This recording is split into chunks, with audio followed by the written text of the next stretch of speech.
Good evening guys, এই just খেলে উঠলাম। এত চাপে আছি না আজকে, প্রচণ্ড। মেয়েটা একটু সাজিয়েছি, পুজো পুরোটা সাজানো আছে, ওপরেও সাজানো আছে, দেখতে পাচ্ছেন অনেকটা আলো ওদিকটাতে।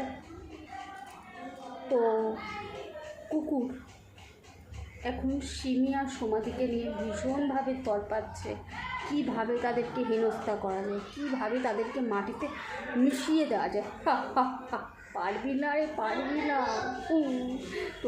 তোদের এই স্বপ্ন জীবনে পূর্ণ হবে না। তোর মর্কট ভাইয়ের স্বপ্নও পূর্ণ হবে না, আর তোর স্বপ্নও পূর্ণ হবে না। তোদের স্বপ্নে না জাস্ট টয়লেট করে দিস তোদের স্বপ্নে। তোরা যে ভেবে নিয়েছিস আমাদেরকে মাটিতে লুটিয়ে মারবি, সেটা পারবি না, ঠিক আছে?